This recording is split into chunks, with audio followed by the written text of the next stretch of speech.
glass half empty or half full after a match like that? I don't know. What do you reckon? You watched the game. What do you think? First half was half full. Second half was probably leaning towards half empty. I'd say probably 65 minutes, 70 minutes was pretty full. Had the opportunities to get the fourth goal, and we had the opportunity, had lots of them to get that fourth goal and end the game. And we just didn't do it. And a team like Montreal, they're a very good team. You know, look at their squad. You know, they're full of very, very experienced players at a very high level, and they punished naive mistakes by us. But you know, as you say, I have to look at it as definitely a half full game for 60, 70 minutes. Am I happy? No.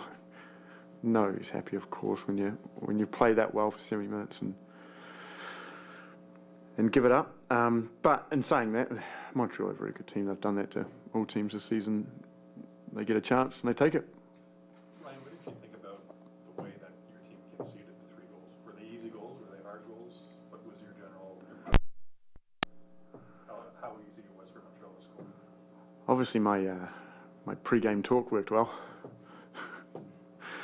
No, I mean, you don't make those sort of mistakes in football. That's just, actually, and I shouldn't say that, they happen, but it's 30 seconds in, the guys are really up for it, and it's just, it's a pretty horrendous one, isn't it?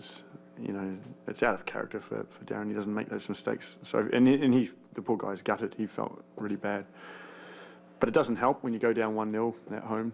Everybody's buzzing, and 30 seconds in, you get that. But obviously the reaction for the next 65, 70 minutes was brilliant. Louis on goal, 1-on-1, gets pulled back. Probably the kid's too honest. I could guarantee 100% that they would have fallen down, as you saw virtually every time they got touched today.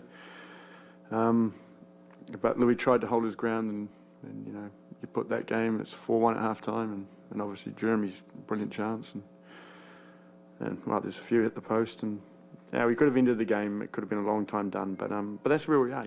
We're bare bones as well. I didn't have enough players to put on the bench. Paul Wiedemann's got an MCL injury. I just had to put him on the bench to make numbers.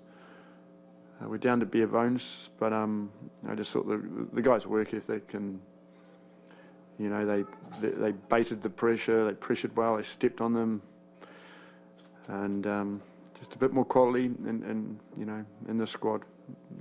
Which is coming, which is reinforcements are coming, and that game would have been a very comfortable game for us. A lot of guys have sat in that chair and said similar things, that you've played, you've been enough to get a result, only to be undone by, amateurish gaps at the back. How do you fix that? Is it just a matter of quality? I mean, how do you actually eventually fix that? Because it's been happening for years here. I'm not sure what's happened in the past, but I've seen the games I've seen in the past. They're not like that. I mean, yeah, sure, we've made mistakes, but we don't look like we concede goals. We're pretty organised, very organised. Generally, it's a team really has to work very hard to score goals against us. Today, those mistakes happen. That's life, But 3 goals I'm extremely disappointed about. We haven't conceded 3 all season, and that hurts me horrendously. But it's the best team in the East, and as I said, if you look at our squad, that's the best team in the East. We're a few players away from being a very, very, very good team. Ryan, your team played so well for the first 69 minutes, and you were holding back a pretty good team. But do you think it was because your squad is so bare bones right now? Was it also maybe a little bit of there's still some lacking of maturity or coming together in defending such leads? Maybe, yeah, it's a good point. I think so. Yeah, they played really well, but you've got to remember. Look at we've got a rookie right back, a rookie centre back. Look at their back line, the experience in their back line, and then we've got a rookie sitting midfielder who was incredible. I thought tonight. I thought he was by far one of the best players on the field, but new in the league, And we're young all over the place. We're a 21-year-old playing right midfield. He hasn't had much MLS experience, and we are who we are. We're a young team, and playing against a very experienced veteran team. But in saying that, if I'm looking forward, I'd rather have my guys, because these guys are going to be around for a number of years. They work really hard. They listen, and as we said, if we slowly, quietly add 2 or 3. The team will just get quietly better and better, and the team will be around for a long term, which is what we want at Toronto. Once we get this right, we don't want to do it with aging players or anything like that. We want to do it with a foundation of good players that we can have for years to come. And the choice of Russell over Hall, you just wanted to make as a coach's decision? Yeah. I thought Darryl was very good.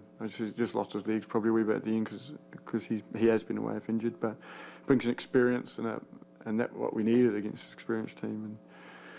And I thought Darryl did really well. Have you ever experienced such a low where they score 30 seconds in and it's here we go again to a high where you look like you're going to win 4 or 5-1 to we've just dropped 2 more points at home? Have you ever been through something like that? Oh yeah. It happens all the time. Like. It doesn't. That's what's the beauty of the game. It doesn't go to the script. It definitely didn't have that. That have in the script. But there's a reaction of the guys as well. Like I'd ask you guys, because you know it more than me in the past. Would Toronto teams in the past have, when gone down 1-0 like that against the best team in the East, would they have recovered to play like that in the next 65 to 70 minutes?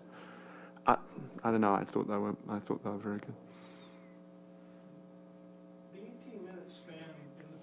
Where you scored the 3 goals, I thought the team, their link-up play was the best they've had all season, and throughout most of the game until the 2 goals they conceded late.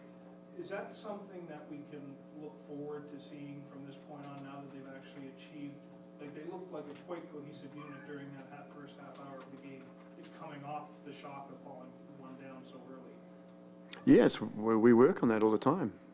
Like as I said, you'll see little evolutions in this team, and I think if you look back on the first game of the season and what we put out to what we put out now, I mean, I hope you think there's been a lot of improvement in quality of personnel and in play, and attacking play and defensive play, and we'll be always just trying to get better and better and better. And I know I feel bad for you guys, because I mean, you guys have been doing this for 6 or 7 years, and you probably, as I said, you're probably hearing the same.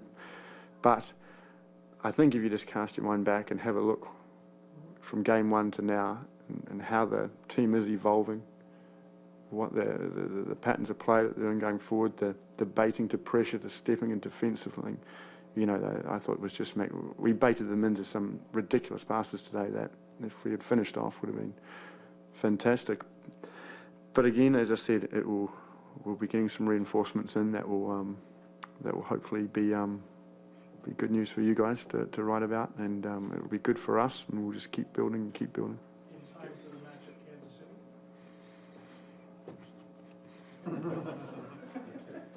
Brian, given the nature of the goals that were given up today, do you anticipate making changes at the back? No. I'm devastated that we conceded 3 goals. I hate that. It's and the way they were given out really were really soft kind of goals. The Rail Salt Lake goal, you can kind of, it's beauty, isn't it? You struck it from 25 and did that. You can't really do that. But we handed them a wee bit to them, and that's, as Toronto Football Club under my watch, we have to take a lot of pride in not conceding very many goals. So that hurts.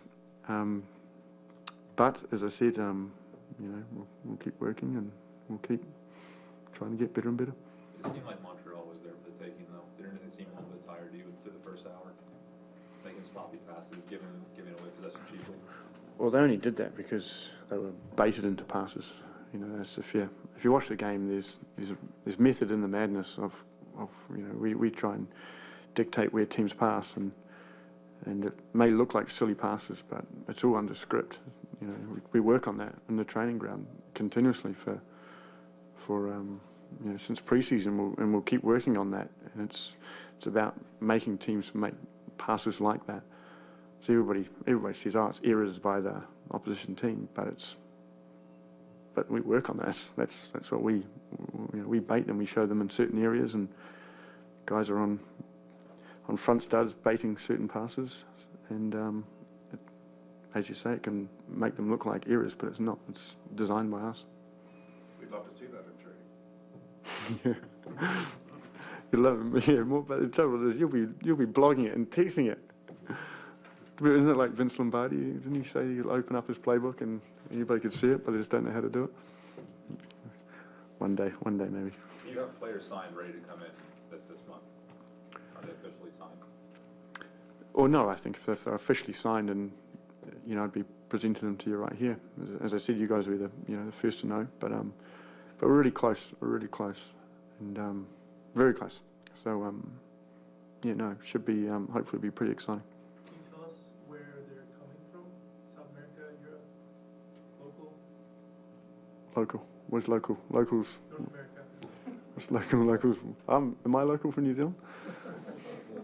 Then yes, they're local. What areas of the pitch can you tell us that, Ryan?